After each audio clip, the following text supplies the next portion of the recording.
جن لوگوں پر اللہ کی نعمت نازل ہوئی ہے، قرآن کریم کہہ رہا ہے وہ 4 گروہ ہیں۔ انعم اللہ علیہم، جن لوگوں پر اللہ کی نعمتیں نازل ہوئی ہیں وہ 4 گروہ ہیں، من النبیین والصدیقین والشہداء والصالحین۔ انبیاء ہیں، صدیقین ہیں، شہداء ہیں اور صالحین ہیں، یہ 4 گروہ۔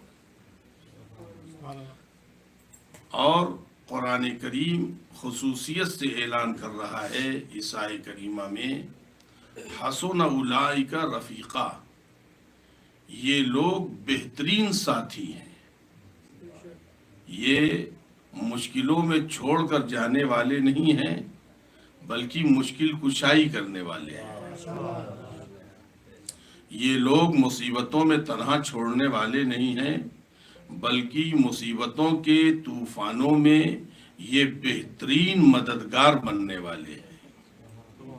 یہ لوگ مشکلات کے سیلاب میں تمہیں تنہا نہیں چھوڑیں گے بلکہ یہی کشتی نجات بنیں گے۔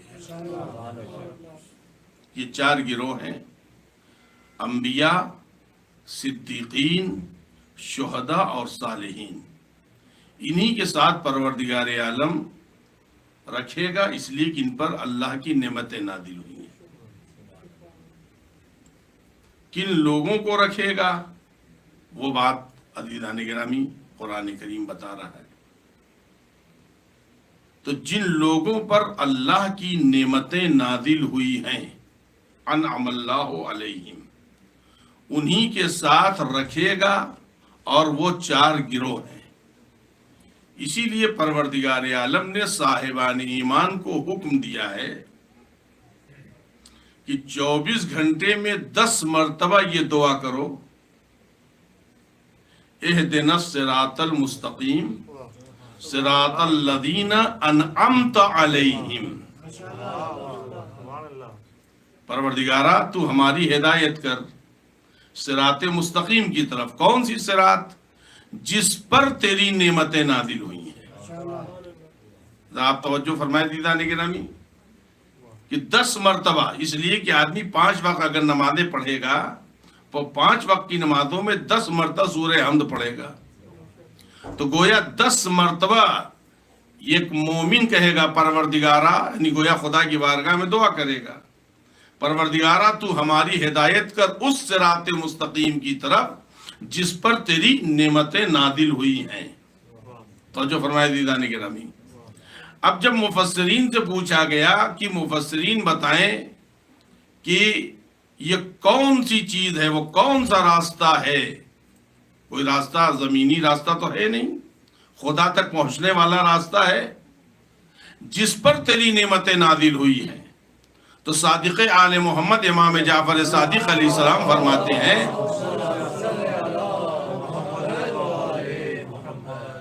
ولایت علی ابن ابی طالب علیہ السلام۔ اور تفسیر میں، اور مشہور تفسیر جو اس زمانے کے مفسر ہیں آغا مکارم شیرازی نے بہت ہی واضح طریقے سے لکھا ہے، اس میں انہوں نے وہ روایتیں بھی نقل کی ہیں۔ عزیزان گرامی، اہدنا الصراط المستقیم صراط الذین انعمت علیہم، خدایا تو ہماری ہدایت کر اس راستے کی طرف جس پر تیری نعمتیں نازل ہوئی ہیں۔ تو جو فرمائے عزیزان گرامی، گویا ہم کو اس ولایت کے سمندر سے جوڑ دے جہاں سے انبیاء بھی پہچانے جاتے ہیں، خدا بھی پہچانا جاتا ہے، واجبات ادا کرنے کی دلچسپی پیدا ہوتی ہے اور حرام سے بچنے کی رغبت پیدا ہوتی ہے۔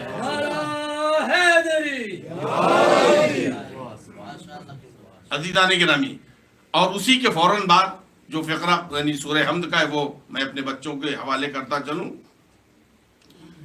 صراط الذین انعمت علیہم غیر المغضوب علیہم ولا الضالین۔ تو 2 فقرے ہیں، ایک ہے مغضوب اور ایک ہے ضالین۔ خدایا ہمیں ضالین کے راستے سے بھی بچانا اور مغضوب کے راستے سے بھی بچانا۔ عزیزان گرامی، یہ توجہ کی چیز ہے کہ مغضوب ایک الگ راستہ ہے اور ضالین ایک الگ راستہ۔ اگر یہ الگ الگ نہ ہوتا تو ظاہر سی بات ہے قرآن کریم ایک ہی لفظ کو ایک ہی معنی میں کیوں استعمال کرتا؟ تو مغضوب جس پر تیرا غضب نازل ہوا ہے، توجہ عزیزان گرامی، اور ضالین جو گمراہ ہیں، تو اس میں مفسرین نے لکھا ہے جو لوگ اسلحوں کے ذریعے سے پیغمبر اور ان کی آل کے مقابلے میں آئے وہ ہیں مغضوب، مگر جو دشمنی تو رکھتے تھے مگر اسلحہ نہیں نکالا وہ ہے ضالین۔ خدایا ہمیں ان سے بھی بچانا اور ان سے بھی بچانا۔ ایک صلوات پڑھ دیں محمد والے محمد۔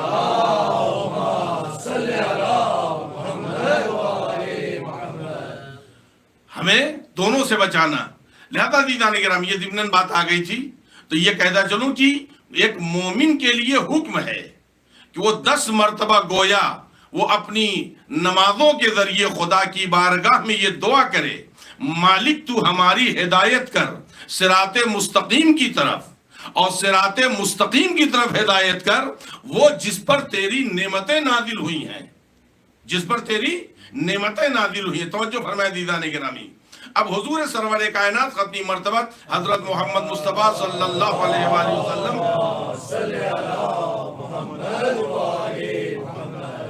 کی یہ حدیث جو میں آپ کے حوالے کرنا چاہتا ہوں، بات درمیان میں آ گئی ہے تو وہ بات بھی آپ لوگوں کے حوالے کرتا چلوں کہ اور یہ روایت جو پیغمبر سے نقل ہوئی ہے، نقل کرنے والے خود امیر المومنین علیہ السلام ہیں، نقل کرنے والے امیر المومنین علیہ السلام ہیں۔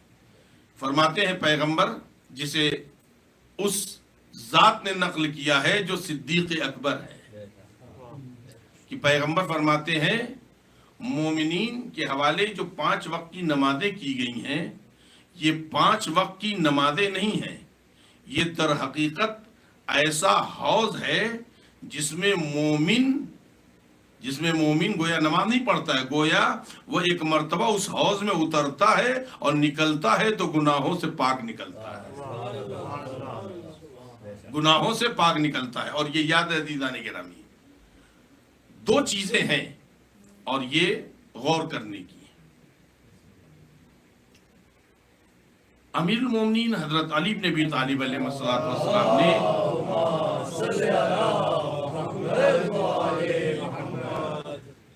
کائنات کے نیچر پر گفتگو کی ہے۔ یہ دنیا کا نیچر کیا ہے؟ پانی کا نیچر ہے، برف کا نیچر ہے، گرمی کے موسم کا نیچر ہے، انسان کا نیچر ہے، حیوانوں کا نیچر ہے، پتھروں کا نیچر ہے، اسی طرح دنیا کا نیچر۔ اور ہم جسے دنیا سمجھتے ہیں تو ہماری سمجھ میں تو نہیں آتی بات کی جسے ہم دنیا، مطلب دولت اگر دنیا ہے تو مولا کائنات مزدوری کر کے کیوں کماتے تھے؟ اگر دولت دنیا ہے تو امیر المومنین علیہ الصلوۃ والسلام پھر کیوں جاتے تھے، مزدوری کرتے تھے؟ انہوں نے اپنے بہت بڑے بڑے باغات بنائے تھے جس کی آمدنی ہوتی تھی، جسے امام نے وقف کر دیا تھا مسافروں پر۔ پھر امام علیہ الصلوۃ والسلام ایسا کیوں کرتے؟ اگر دولت دنیا ہے تو پھر جناب سلیمان پیغمبر جیسا نبی و معصوم خدا سے دعا کیوں کرتا؟ اگر حکومت دنیا ہے تو پھر جناب سلیمان پیغمبر کیوں کہتے پروردگارہ مجھے، قرآن کریم پڑھیں، مجھے ہفت اقلیم کی حکومت دے دے، وہ حکومت جو مجھ سے پہلے نہ کسی کو ملی ہو نہ میرے بعد کسی کو ملے گی۔ ایسی حکومت ایک معصوم نبی کیوں مانگتا؟ اولاد اگر دنیا ہے عزیزان گرامی تو پھر پیغمبر اپنے نواسوں کو خطبہ روک کر کے کیوں پہچانواتے؟ ھذا حسین فارفو، اسے پہچانو میرا حسین ہے۔ اگر اولاد دنیا ہے تو وہ تو پیغمبر خدا نے، چلیے کہا جائے گا کہ صاحب نوازوں کی محبت میں آپ نے خطبہ روک دیا، نیچے اتر گئے، بچوں کو اٹھا لیا۔ خدا کیوں کہتا اپنے نبی سے کہ رکیے اس وقت تک سجدے میں رہیے جب تک حسین خود سے نہ اتر جائے؟ اب آپ ذرا سوچیں عزیزان گرامی، جب تک امام حسین علیہ السلام بیٹھے ہیں پشت پر، آپ حضرات سنتے رہتے، ایک بات آگے تو کہتا چلوں، جب تک امام حسین علیہ السلام پشت پر بیٹھے ہیں اس وقت تک امام حسین علیہ الصلوۃ والسلام کی وجہ سے خدا جبریل کو بھیج چکا ہے کہ میرے پیغمبر سے کہتے رہو، آپ سبحان اللہ کہتے رہیے، آپ کو سر اٹھانا نہیں جب تک کہ حسین خود سے نہ اٹھ جائے۔ توجہ دیدار گرامی، تو جب تک پیغمبر سر نہیں اٹھائیں گے، اصحاب سر نہیں اٹھائیں گے جو پیچھے سجدے میں پڑے ہیں، اور جب اصحاب سجدے یعنی سر نہیں اٹھائیں گے تو ان کے پیچھے جو مومنین ہیں وہ بھی سر نہیں اٹھائیں گے۔ مسجد النبوی میں اتنی بڑی جماعت کے سر پابند ہے رسول کے، رسول پابند ہے حسین کا۔ جب تک اتر نہیں جائے امام حسین علیہ السلام اس وقت تک آپ سر نہیں اٹھائیں گے۔ اگر اولاد جو ہے آپ کے کیا دنیا ہے تو پھر پیغمبر اسلام اپنی اولاد کو کیوں اتنی محبت فرما رہے ہیں؟ توجہ فرمائے دیدان گرامی، لہذا دولت، اولاد، بہترین زندگی، یہ سب اللہ کی نعمتیں ہیں، یہ سب اللہ کی نعمتیں۔ اسی لیے حکم ہے کہ اسراف نہ کرنا، یعنی اگر تمہارے ہاتھ میں اگر پانی ہے تو مار طہارت نہ کرنے لگنا کہ معلوم ہے صاحب طہارت کرنا ہے آدھے گلاس سے اور آپ جو ہے پورا جو ہے کئی لیٹر پانی جو ہے خرچ کر چکے، اس لیے کہ ابھی یقین ہی نہیں ہو رہا ہے کہ یہ ہاتھ پاک ہوا کہ نہیں ہوا ہے۔ اور یہ بھی کہتا چلوں کہ یہ شک جو ہے یہ شیطانی بیماری ہے، اسلام میں شک نام کی کوئی چیز نہیں ہے۔ صادق آل محمد امام جعفر صادق علیہ الصلوۃ والسلام فرماتے ہیں لا شک فی الاسلام، اسلام میں شک نام کی کوئی چیز نہیں ہے۔ بعض لوگ ایسا ہوتا ہے کہ معلوم یعنی اپنے ہاتھ نجیس ہے پاک کرنا ہے تو وہ بازو تک دھونے لگتے ہیں۔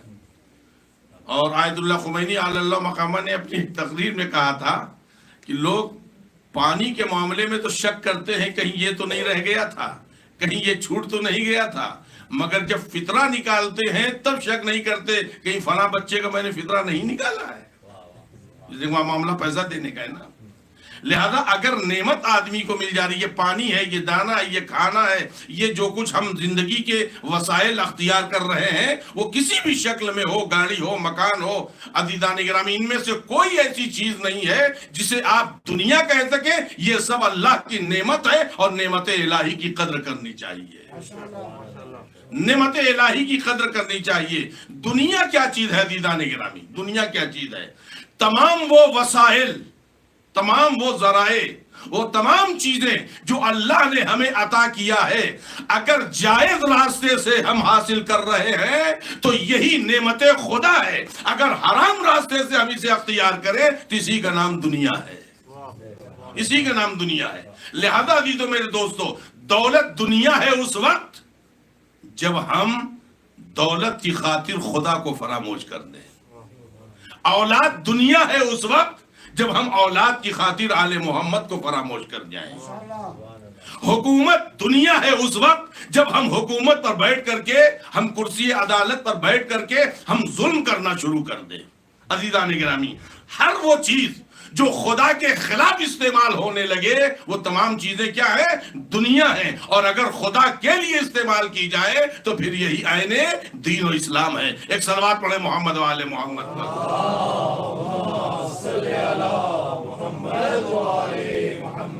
تو دنیا کا نیچر جو مولا نے بتایا ہے، اس دنیا کے نیچر میں امام نے دو تین باتیں کی ہیں، اس میں سے ایک دو باتیں آپ لوگوں کے حوالے کر کے بات آگے بڑھانا چاہتا ہوں۔ پہلی بات تو یہ ہے کہ دنیا کے نیچر میں موت ہے، ہمیشہ آدمی رہے گا، ہو ہی نہیں سکتا ہے۔ مولا فرماتے ہیں جیسی انسان پیدا ہوتا ہے یہ موت کے نشانے پہ ہوتا ہے، اور جس روز یہ یعنی موت کا نشانہ فٹ ہو گیا بالکل، اس روز پھر وہ موت کا تیر چلے گا اور انسان مر جائے گا۔ تو موت یہاں کے نیچر میں ہے۔ دنیا کے نیچر میں ایک دوسری چیز جو امام علیہ السلام نے بتایا ہے، مصیبت اور بلا ہے۔ آدمی یہ چاہے کہ ہمیشہ سکون سے رہے، ہو ہی نہیں سکتا ہے، ہو ہی نہیں سکتا ہے۔ دنیا کے نیچر میں بلا اور مصیبت ہے۔ مصیبتیں یہاں تک مولا فرماتے ہیں مصیبتیں آپس میں مقابلہ کرتی ہیں، کون انسان تک جلدی پہنچے گا، یہ آپس میں مقابلہ کرتی ہیں۔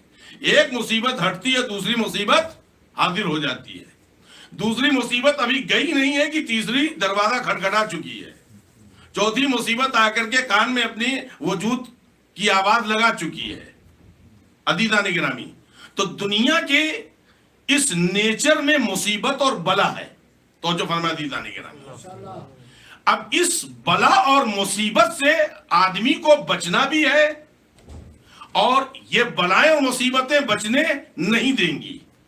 اسی سیفٹی کے لیے عزیزان گرامی پروردگار عالم نے، انہی مصیبتوں سے بچنے کے لیے پروردگار عالم نے ہمارے لیے کچھ چیزیں واجب کی ہیں اور کچھ چیزیں ہم پر حرام کی ہیں. تو جو فرمایا عزیزان گرامی، جھوٹ بولنا حرام ہے. جھوٹ بولنا حرام ہے، اس لیے کہ جب انسان ایک جھوٹ بولتا ہے تو اپنے بچاؤ کے لیے کتنے ہزار جھوٹ بولے گا معلوم نہیں ہے. اس کا مطلب یہ ہے جتنا جھوٹ بولتا جائے گا اتنا ہی سامنے والے کو یہ دھوکہ دیتا چلا جائے گا. اور ایک حسینی کا مزاج یہ ہونا چاہیے، ہمیں دھوکہ دینا نہیں ہے اس لیے کہ ہم حسینی ہیں. آل محمد علیہ السلام نے کبھی دھوکہ دینا پسند نہیں کیا ہے. تو جب دھوکہ دینا پسند نہیں کیا ہے تو ظاہر سی بات ہے ایک حسینی مزاج کیسا ہونا چاہیے کہ ہماری ذات سے کسی کو دھوکہ نہ ہونے پائے، ولو مذاق میں. ولو مذاق میں. اسی لیے مذاق میں بھی جھوٹ بولنے کو کیا کہا ہے شریعت نے کہ حرام ہے. مذاق میں بھی آپ جھوٹ نہیں بول سکتے. عزیزان گرامی، اب آپ دیکھیں مصیبتیں آتی کیسے ہیں. وہ فقرہ میں مولا کائنات کا آپ لوگ حوالے کر دوں. آپ لوگ دعائے سمیل پڑھتے رہتے ہیں اور امیر المومنین اسلام اس فقرے کو دہراتے رہتے ہیں. مجھے تمام فقرے نہیں کہنے، بس ایک بات اپنی بات یعنی موضوع کے تحت کہہ کر کے آگے بڑھنا چاہتا ہوں. امام علیہ السلام فرماتے اللہم اغفر لی الذنوب التي تنزل البلاء، اے میرے مالک میرے ان گناہوں کو بخش دے جن سے بلائیں نازل ہوتی ہیں. تو جو عزیزان گرامی، ہر ایکشن کا ایک ری ایکشن ہے. تو اب ظاہر سی بات ہے کبھی کبھی ری ایکشن فوراً نہیں ملتا ہے، کچھ دنوں کے بعد ملتا ہے، کچھ گھنٹے کے بعد ملتا ہے. کچھ ایسے ری ایکشن ہے جو فوراً مل جاتے ہیں. مثال کے طور پر ایک آدمی اگر چھت پر سے کودے گا تو فوراً ہی اس کا ری ایکشن سامنے آ جائے گا. ایک چلتی ہوئی گاڑی سے کودے گا فوراً ہی ری ایکشن سامنے آ جائے گا. مگر ایک انسان آج جھوٹ بولا ہے، ضروری نہیں کہ آج ہی اسے اس کا نتیجہ مل جائے. ہو سکتا ہے 10 سال کے بعد اس کا نتیجہ اسے ملے. آج کسی پر ظلم کیا ہے مگر اس ری ایکشن کا اثر ہو سکتا ہے 20 سال کے بعد حاصل ہو. آدمی اپنا ماضی، اپنا گزرا ہوا زمانہ نہیں دیکھتا ہے، اپنے زمانے حال کو دیکھتا ہے کہ ہم اتنی نمازیں پڑھتے پھر بھی مصیبتیں آ رہی ہیں، ہم اتنی جو ہے آپ کے روزے رکھتے پھر بھی بلائیں آ رہی ہیں، ہم خمس کے پابند ہیں تب بھی. عزیزان گرامی، آج کا معاملہ آج سے طے نہ کریے، پچھلے ایکشن کو دیکھیے، کہیں ایسا تو نہیں ہے اس کا ری ایکشن 20 سال کے بعد ہمیں مل رہا ہے. تو جو فرمایا عزیزان گرامی، اب مولا کائنات کو فقرہ سنیں، میرے مالک میرے ان گناہوں کو بخش دے جن سے بلائیں نازل ہوتی ہیں. توجہ عزیزان گرامی، اس کا مطلب یہ ہے گناہوں کی وجہ سے بلائیں ہمارے دروازے پر اپنا ڈیرا ڈال لیتی ہیں جو ہٹنے کا نام نہیں لیتی ہیں. اب اگر یہی مومن 5 وقت نمازیں پڑھے گا تو مولا کائنات کیا کہتے ہیں، یہ گویا ایک حوض ہے جس میں سے نکلتا ہے تو گناہوں سے پاکیزہ نکلتا ہے. جیسے جیسے گناہ دھلتے جائیں گے مصیبتوں سے بچتا چلا جائے گا.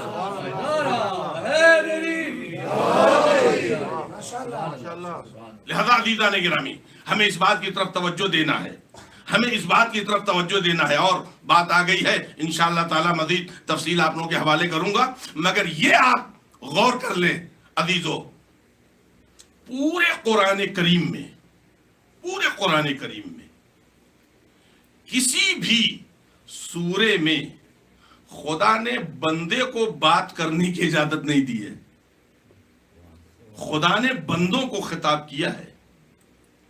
مگر سورہ حمد وہ سورہ ہے جس میں اللہ نے بندوں کو اجازت دی ہے کہ تم اپنے خدا سے باتیں کرو، تم اپنے خدا سے باتیں کرو. یہ پروردگار عالم اجازت دے رہا ہے. ایاک نعبد و ایاک نستعین، پروردگارہ ہم تیری ہی عبادت کرتے ہیں. بھی وہ نہیں لگے گا، بس ہی لگے گا، بس اور بس تیری ہی عبادت کرتے ہیں. یعنی ہم تیری مخلوق کسی بھی عنوان سے مخلوق ہے، ہم اس کی عبادت نہیں کرتے. عبادت کس کی کرتے ہیں؟ بس تیری کرتے ہیں. ایاک نعبد و ایاک نستعین، اور میرے مالک ہم تجھی سے مدد چاہتے ہیں. تو جو فرمایا دیدان گرامی، ایک تو ہم تیری عبادت کرتے ہیں، یہ تو بات سمجھ میں آ گئی بات، مگر ہم تجھی سے مدد چاہتے ہیں. معلوم ہوا ہم جب دنیا میں آئے تو ہمارا سارا کام ہماری ماں کرتی تھی، تو مدد کس نے کیا؟ اماں نے کیا. معلوم ہوا روزی کا انتظام کون کرتا تھا؟ باپ کرتا تھا. تو مدد کس نے کیا ہمارے کھانے پینے پہننے میں؟ باپ نے کیا. تو جو فرمائے دیدانی گرامی، ہمیں کھیلنے اور کھلانے میں ظاہر بات ہے ہمارے بھائی بہن عزیز اقارب چچا ماموں یہ تھے، تو ہمارے مزاج کے اعتبار سے ہمیں کس نے بہلایا؟ ہمارے خاندان اور گھر والوں نے. ہم کہہ رہے پروردگارہ ہم تجھی سے مدد چاہتے ہیں. اللہ کے سامنے اتنا کھلا ہوا جھوٹ بندہ بول رہا ہے، اور وہ بھی خدا سکھا رہا ہے، معاذ اللہ یاد باللہ خاکم بدن. ہم تجھی سے ہی مدد چاہتے ہیں. توجہ فرمائے دیدان گرامی، یہ قابل غور بات ہے. ہم تجھی سے ہی مدد چاہتے ہیں، تیری ہی عبادت کرتے ہیں، اور تیرے علاوہ کسی اور سے. ایاک کا یہاں پر لگا ہوا ہے، بس اور بس. ایاک نستعین، ہم تجھی سے مدد چاہتے ہیں. عزیزان گرامی، یہ اگر آپ حضرات غور کر لیں تو یہی سارا معاملہ حل ہے. سارا معاملہ یہی حل ہے. پوری دنیا میں کوئی بھی چیز اپنی جگہ سے نہیں ہٹتی ہے جب تک کہ خدا نہ چاہے. جب تک کہ خدا نہ چاہے. ہزاروں علاج کر کے کتنے یعنی مطلب زن و شوہر ہسبینڈ وائف مر گئے مگر صاحب اولاد نہیں ہو سکے. اللہ نے اولاد دی، یہ نعمت ہے. اللہ نے اولاد دی، یہ نعمت ہے. اور یہ جو ماں ہمارا کام کر رہی ہے، ہمیں اپنا خون جگر پلا رہی ہے اور ہمارے تمام ضرورتوں کو پورا کر رہی ہے، یا باپ کر رہے ہیں، یہ نہیں کر رہے ہیں. اللہ نے ان کے دلوں میں رحم پیدا کیا ہے.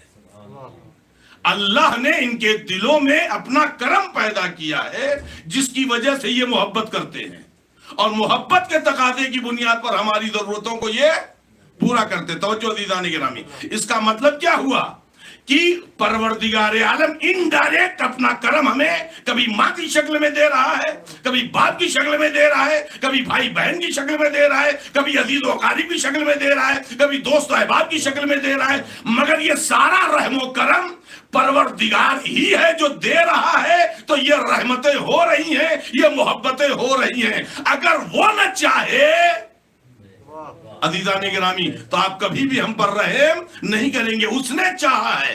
تو یہ ڈائریکٹ نہیں، انڈائریکٹ پروردگار عالم ہے جو ہماری مدد کر رہا ہے. بنی اسرائیل کے کسی نبی نے دیکھا کہ ایک ماں اپنے بچے کو سینے سے بالکل چپٹائے ہوئے بہت محبت و پیار کر رہی ہے. پروردگار عالم کی بارگاہ میں مناجات کی اس نبی نے کہا پروردگارہ کچھ لمحے کے لیے، یعنی مطلب گھنٹے گھنٹے کی بات نہیں ہے، کچھ لمحے کے لیے اس کے دل سے ذرا اس کے بچے کی محبت نکال دے. میں دیکھنا چاہتا ہوں نفرت، مادری نفرت کیسی ہوتی ہے، ماں کی نفرت کیسی ہوتی ہے. پروردگار عالم نے نبی کی دعا قبول کی. اسی وقت اس کے دل سے اللہ نے اپنا رحم واپس لیا. اب جو رحم واپس لیا تو اس نے اپنے بچے کو اٹھا کے ایسے پھینکا جیسے گیند پھینکی جاتی ہے، جیسے گیند پھینکی جاتی. توجہ عزیزان گرامی، پروردگار عالم نے کیا کہا؟ میرے بندے، اگر میں تمہارے دل میں محبت پیدا نہ کروں تو تم اپنے رشتوں سے محبت نہیں کرو گے. یہ اللہ کا کرم ہے، یہ پروردگار عالم نے محبت کرنے والوں کو پیدا کیا ہے. اسی لیے ہمیں حکم دیا ہے جب تم اپنوں سے محبت کرتے ہو تو جو ہمارے ہیں ان سے کیوں نہیں محبت کرتے؟ علی سے محبت کرو، فاطمہ سے محبت کرو، آل محمد سے محبت کرو. تم ان سے محبتیں کرتے جاؤ گے، ہم تمہیں مصیبتوں سے بچاتے چلے جائیں گے. ایک صلوات پڑھ دیں محمد و آل محمد پر.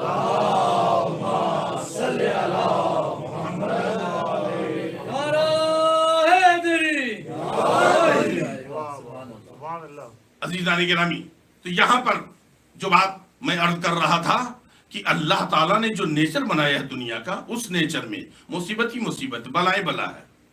آپ یہ چاہیے کہ ہاں ہمیشہ آدمی سکون سے رہے، ممکن نہیں ہے. ہمیشہ سکون سے رہے یہ ممکن نہیں ہے، اور ہمیشہ پریشان رہے یہ بھی ممکن نہیں ہے. اگر آپ حضرات کے ذہن میں بات آئے یا کبھی تجربہ کر لیجئے گا، جسے کبھی نیند نہیں آتی اسے سحر کے وقت نیند ضرور آتی ہے، چاہے وہ 10 منٹ کے لیے، چاہے 20 منٹ کے لیے. بہت سے ایسے مریض ہیں جن کو نیند نہیں آتی ہے، مگر آپ انہیں دیکھیں گے سحر کے وقت 5 ہی منٹ کے لیے سوئیں گے ضرور.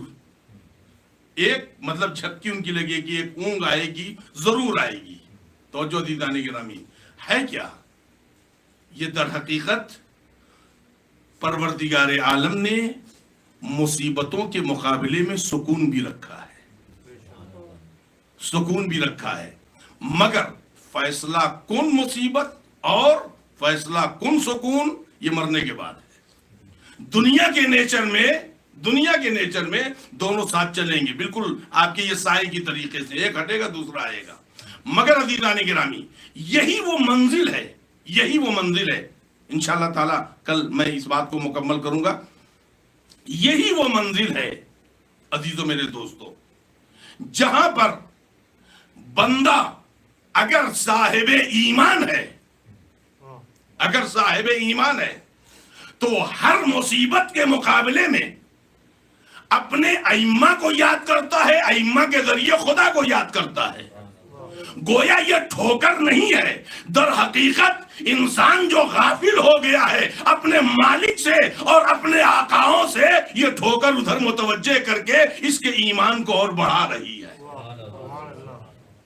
یہی وجہ عزیزان گرامی ہمارے ہاں ایک سہارا ہے، اور یہ سہارا خیالی نہیں ہے، یہ سہارا جو ہے فکری نہیں ہے، یہ سہارا دوسرے مذاہب کی طرح سے دل بہلانے کے لیے نہیں ہے. عزیزان گرامی اس میں کوئی شک نہیں ہے، ہم جب بھی اپنے ائمہ کو بلاتے ہیں، ہم جب بھی مددگاروں کو بلاتے ہیں، وہ جواب دیتے ہیں. یہ اور بات ہے ہم گناہوں کی وجہ سے ہماری آواز اتنی کمزور ہے کہ وہاں تک نہ پہنچ پائے، یہ ہماری کمی ہے، ان کے سننے میں کوئی کمی نہیں ہے. ایک صلوات پڑھیں محمد وآل محمد پر.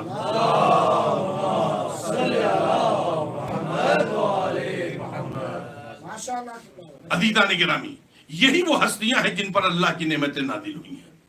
میں انشاءاللہ تعالی یہیں سے کل اپنی بات شروع کروں گا. یہ کہ انسان کے ایمان کی جو حیثیت ہے یہ ہے کیا چیز، اور یہی وہ حیثیت ہے جو انسان کو کامیابی کی طرف لے جاتی ہے.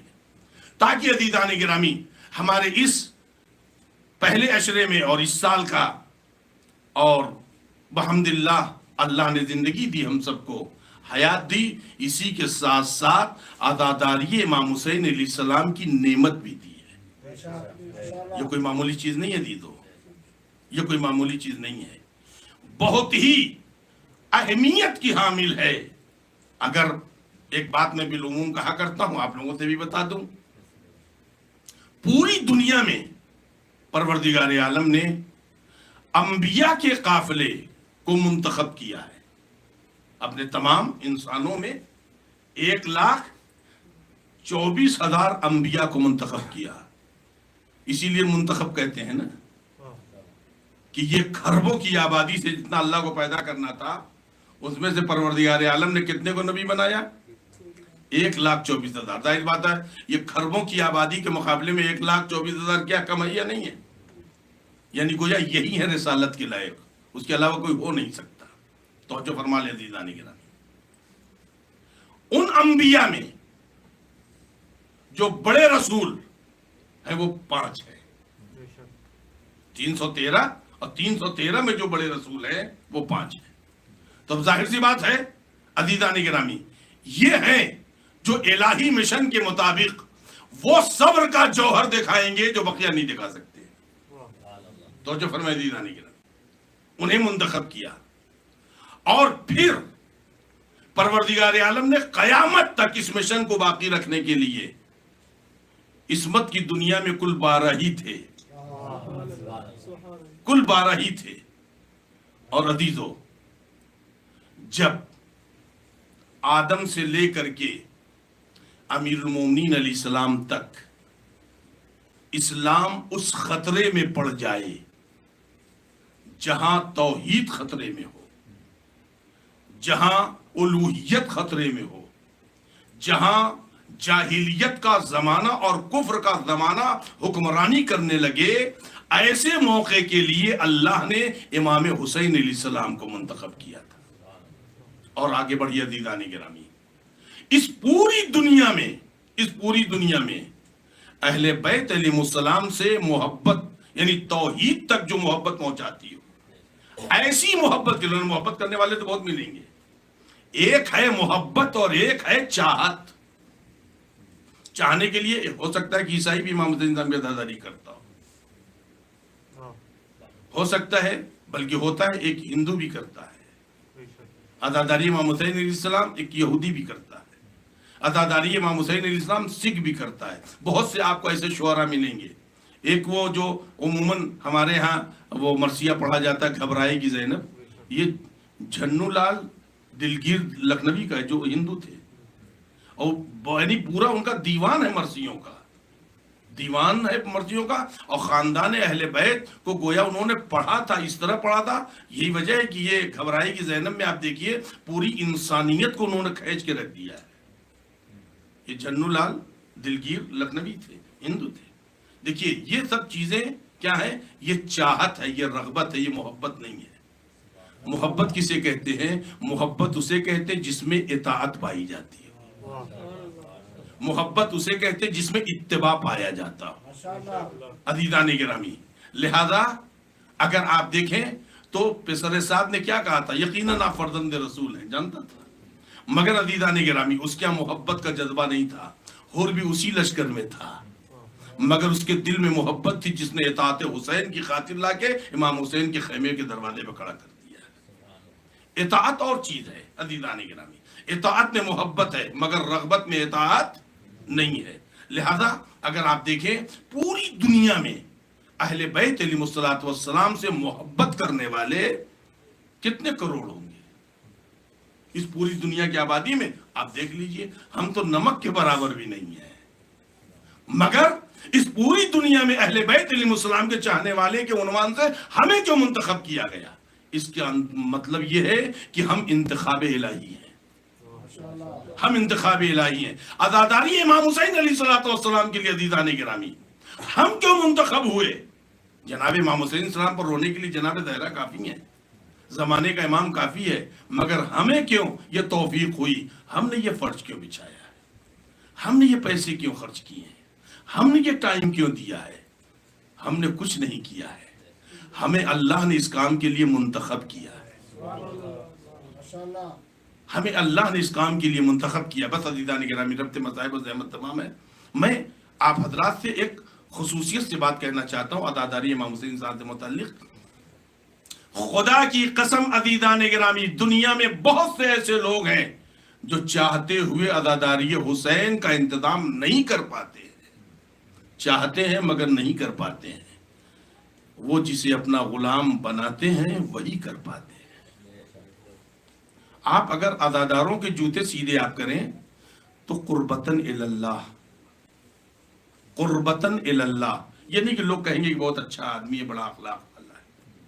اگر آپ نے آ کر کے امام باڑے میں جھاڑو لگایا ہے، صفائی کی ہے، آپ نے فرش سیدھا کر دیا ہے، یا عزاداروں واپس سے لے گئے اور آپ نے جو ہے مطلب یہاں کے امور میں سے کوئی بھی کام کر دیا ہے یا پورے کام کر دیے ہیں، کرنے کے بعد ہونا تو یہ چاہیے وضو کیجئے، 2 رکعت نماز پڑھیے، شکرانے کی میرے مالک تیرا کرم ہے کہ تو نے مجھے اس لائق بنایا ہے۔ شکریہ ادا کرے، کم سے کم زبان سے کہ میرے مالک تیرا شکریہ میں ادا کرتا ہوں کہ تو نے اتنے اہم کام کے لیے، اتنے پاکیزہ کام کے لیے تو نے مجھے منتخب کیا میرے مالک، ورنہ اتنے لوگوں میں ہی کیوں کر رہا ہوں؟ خدا نے چاہا ہے تبھی ہم کر رہے ہیں۔ ہمیشہ خدا کی بارگاہ میں یہ دعا کرتے رہنا چاہیے، اے میرے مالک ہمیں عزاداری حسین کے لائق بنا، اے میرے مالک ہمیں خدمت گزار یعنی عزاداروں کی خدمت گزاری کے لائق بنا، اور ہر کام میں ہر کام میں بس ایک ارادہ ہونا چاہیے، قربتن اللہ. اگر قربتن اللہ رہے گا عزیزان گرامی، قربتن اللہ ہے. شکرانے کی دو قسمیں ہیں، ایک شکریہ آدمی زبان سے ادا کرتا ہے، ایک شکریہ انسان اپنی ایکٹیویٹیز سے ادا کرتا ہے. عزیزان گرامی، ایکٹیویٹیز کا شکریہ ہمیشہ باقی رہنا چاہیے. ایکٹیویٹیز کا شکریہ کیا ہے؟ قربتن اللہ. کوئی دیکھے نہ دیکھے، کوئی تعریف کرے یا نہ کرے، کوئی جو ہے ہمیں اچھا کہے نہ کہے، ہمارا مالک پسند کر رہا ہے یا نہیں، اگر یہ نیت میں ہے، اگر یہ نیت میں ہے تو یہ یاد رہے عزیزان گرامی، آپ چھپاتے جائیں گے، حسین پھیلاتے جائیں گے. آپ چھپاتے جائیں گے. پڑھیں امیر المومنین اسلام کو فقرہ دعائے کمیل میں، کم من ثنائن جمیل لست اہلا نشر لہ. کتنی برائیاں تھی جن کو تو نے چھپا دیا، کتنی ٹھوکریں تھے جن کو تو نے ظاہر نہیں ہونے دیا، کتنے گناہ تھے جن کو تو نے اس پر پردہ ڈال دیا. کم من ثنائن، معمولی سی کچھ نیکیاں تھیں جو کہنے کے بھی لائق نہیں تھی، مگر تو نے زمانے میں پھیلا دیا. آپ چھپاتے جائیں گے، پروردگار پھیلاتا جائے گا. لہذا عزیزوں میرے دوستو، اسے اپنی ایک حسینی ڈیوٹی نہ سمجھیے، بلکہ یہ سمجھیے کہ اللہ نے ہمیں منتخب کیا ہے. اگر آپ نے عزاداری امام حسین علیہ السلام، چاہے وہ چند بچے کھڑے ہو کر کے نوا کیوں نہ پڑھتے ہو، اگر آپ نے اس لیے اپنے گھر میں انتظام کیا ہے کہ میرے گھر میں مولا حسین کا نام لیا جائے قربتن اللہ، یقین جانیے جناب شہزادی آئیں گی. آپ یقین جانے زمانے کا امام پرسہ لینے آئے گا. آپ یقین جانے عزیزوں میرے دوستو، آپ عزاداری امام حسین علیہ السلام کو معمولی نہ سمجھیں، بلکہ وہ نجف کا واقعہ ہے. وہ نجف کا واقعہ ہے. ہر سال وہ انتظام کرتے تھے، ہر سال.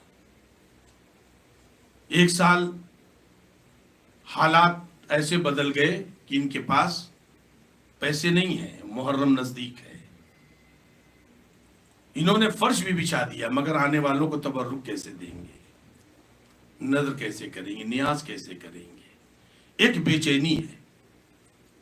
ایک مرتبہ بیٹے، ایک ہی بیٹا تھا، بیوی اپنے شوہر سے کہتی ہے میں نے بچے کو پیدا کیا حسین کی غلامی کے لیے، اس کو لے جاؤ. مرحوم کافی ایران کے بہت بڑے خطیب تھے، انہوں نے بھی نقل کیا ہے. بڑی عجیب و غریب بات ہے. بچہ کتنا عزیز ہوتا ہے ایک ماں کو. میرا ایک ہی بیٹا ہے، اللہ نے حسین کا کہ صدقے میں دیا ہے، لے جاؤ اسے، لے آ کے غلاموں کے بازار میں بیچ دو. یہ خیال رہے عزیزو، غلام کی جو جسم اور اس کی جو یعنی گویا بال اور اس کے کپڑے وغیرہ وہ اور لوگوں سے الگ ہوتے ہیں. لہذا اس نے، باپ نے کہا کہ ارے یہ شرعاً جائز نہیں ہوگا، اس لیے کہ یہ آزاد ہے. اس نے کہا حسین کا غلام ہے، حسین کی راہ میں بیچ رہی ہیں، تمہارا کام ہے تم میرے بچے کو لے جاؤ، بنام امام حسین علیہ السلام بیچ دو. یہ اس کے بال ترشواتا ہے، اس کے لباس غلاموں جیسے پہناتا ہے. لے کر کے غلاموں کے بازار میں گیا، کوئی خریدنے والا نہیں. اب یہ مایوس ہو رہا ہے، اور اب سورج بھی ڈوبنے والا ہے. اب سورج بھی ڈوبنے والا، اب یہ مایوس ہو رہا، کل سے محرم شروع ہونے والا ہے. بہت بے چین تھا، بہت پریشان تھا. اتنے میں اس نے دیکھا کہ ایک عرب آیا گھوڑے پہ سوار. اس نے کہا کہ اس بچے کو کتنے میں بیچو گے؟ اس نے قیمت بتائی. اس نے قیمت نکالا، کہا یہ گن لینا، زیادہ ہے کم نہیں ہے. اور کہا کہ اپنے بچے کو میرے پیچھے گھوڑے پہ بٹھا دیا. بچہ جب چلنے لگا تو باپ کو مڑ مڑ کے دیکھ رہا ہے، روتا جا رہا ہے.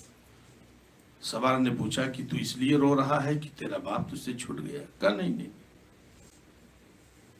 وہ میں تو اس کا غلام ہوں. بچہ کہیں سے ظاہر نہیں ہونے دے رہا کہ میں اس کا بیٹا ہوں. سوار کہتا ہے کہ اس لیے تو رو رہا ہے کہ تیرا باپ تجھ سے چھوٹ رہا؟ اس نے کہا نہیں، میں تو غلام ہوں، آقا بڑا میرا کریم، اس لیے میں رو رہا ہوں. کہا نہیں، تو اس کا بیٹا ہے. کہا نہیں، آپ کو معلوم نہیں ہے، آپ کیا جانیے. گھوڑا آگے بڑھتا جا رہا ہے. یہ بھی پلٹ کر کے گھر آیا، بیوی کے پاس پیسے رکھے، بیوی بہت خوش ہوگی، چلو اس سال عزاداری امام حسین علیہ السلام کا انتظام ہو جائے گا۔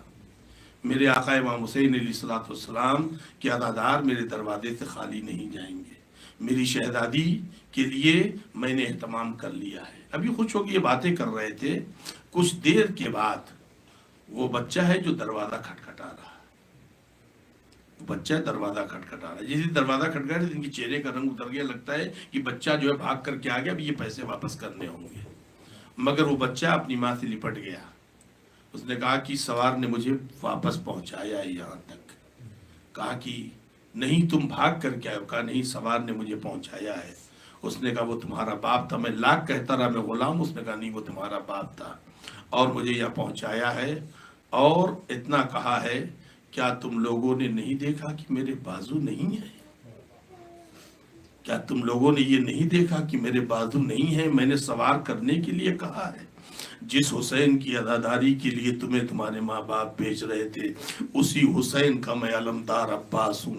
عزادارو آپ ذرا سوچ اور اندازہ لگائیں، عزاداری امام حسین علیہ السلام کوئی آج نیا معاملہ نہیں ہے۔ عزادارو آج نیا معاملہ نہیں ہے۔ اگر ہم چند پیسے امام حسین کے نام پہ خرچ کرتے ہیں عزادارو، اس کا کئی گنا دنیا میں بھی حسین دیتے ہیں، آخرت میں بھی حسین دیں گے۔ عزادارو عزاداری امام حسین علیہ السلام، جناب امام جعفر صادق علیہ السلام کہتے ہیں اگر تمہارے چہرے پر میرے جد امام حسین کے غم میں آنسو نکلا، اگر تمہارے چہرے پر یہ آنسو نکل گئے تو پھر یہ یاد رہے تمہارے تمام گناہوں کو خدا معاف کر دیتا ہے۔ رونے والوں اتنا یاد رہے، چھٹے امام علیہ السلام فرماتے ہیں جب کوئی امام حسین کی مجلس کرتا ہے، وہاں پہ لوگ بیٹھ کے جب روتے غم حسین پہ، امام حسین اپنے ہاتھوں کو اٹھا کے دعا کرتے ہیں اور کہتے ہیں اپنی ماں فاطمہ زہرا سے، اماں یہ میرے حسین کے عزادار ہیں، تم بھی ان کے لیے دعا کرو۔ میرے بابا علی یہ میرے عزادار ہیں، تم بھی ان کے لیے دعا کرو۔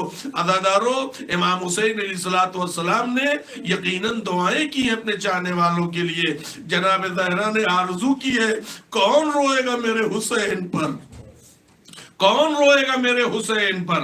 تو پیغمبر نے کیا فرمایا تھا؟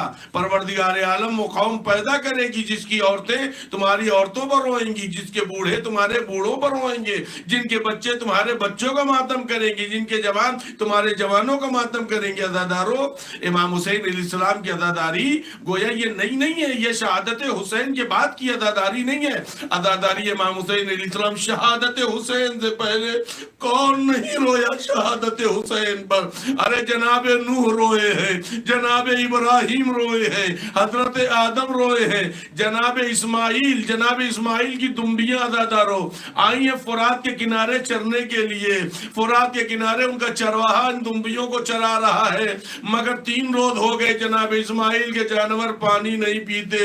عزادارو ایک مرتبہ وہ چرواہا آیا جناب اسماعیل کے پاس کا، آقا یہ جانور 3 دن سے یہاں آئے ہیں، گھاس تو کھاتے ہیں مگر پانی نہیں پیتے۔ جناب اسماعیل نے خدا کی بارگاہ میں التجا کی، میرے مالک میرے پروردگار میرے جانور مر جائیں گے، کیا وجہ یہ پانی نہیں پیتے؟ آواز آئی اسماعیل جا کے جانوروں سے پوچھو وہ خود جواب دیں گے۔ جناب اسماعیل آئے اپنے جانوروں کو خطاب کیا تو ایک دمبا بولا اے نبی خدا جب ہم فرات کے کنارے آئے تو ایک آواز کانوں سے ٹکرائی، یہی وہ جگہ ہے جہاں زہرا کا لال پیاسا تڑپا تڑپا کے مارا جائے گا۔ اے اسماعیل نبی اللہ ہم جب تک یہاں رہیں گے پیاسے مر سکتے ہیں مگر پانی نہیں پیئیں گے، یہی وہ گھاٹ ہے جہاں رباب کے 6 مہینے کا بچہ پیاسا نہر کیا جائے گا، جہاں اکبر کی جوانی خاک میں ملائی جائے گی، یہی وہ جگہ ہے جہاں عباس کے بازو قلم ہوں گے، حسین زہرا کا لال پانی مانگتا ہوگا مگر ظالم کہتا ہوگا جانور تو پی سکتے ہیں مگر زہرا کے لال تمہیں 2 قطرے پانی نہیں ملیں گے۔ سیعلم الذین ظلموا ای منقلب ینقلبون الا لعنت اللہ علی القوم الظالمین۔ پروردگار آپ حق محمد وآل محمد علیہ السلام ہم سب کے گناہوں کو بخش دے، ہم سب کے والدین کے گناہوں کو بخش دے، تمام اموات مومنین و مومنات کو بالخصوص جو مومنین و مومنات پچھلے سال فرش ادا کی زینت رہے ہیں مگر موت نے اس سال مجبور کر دیا، میرے اللہ ان سب کو جوار حسینی میں جگہ عنایت فرما۔ پروردگارہ ہماری عزاداریوں کو قبول فرما، مزید ہمیں عزاداریوں میں پروردگار شرکت کرنے، اسے رونق دینے، اور اس سلسلے میں جو بھی ضرورت عزا ہے میرے اللہ اور مقصد امام حسین علیہ السلام کے سمجھنے اور سمجھانے کی ہم سب کو توفیق عنایت فرما۔ میرے اللہ ہمارے مرثیوں کو، دعاؤں کو، مجلسوں کو، اور اس سلسلے میں تمام وہ افراد جو عزاداری امام حسین علیہ السلام کے سلسلے میں کسی بھی اعتبار سے کام کر رہے یا مدد کر رہے ہیں، میرے پروردگار ان سب کے ان تمام اعمال کو، ان کے ہدایہ کو میرے اللہ ان کے نذورات کو قبول فرما۔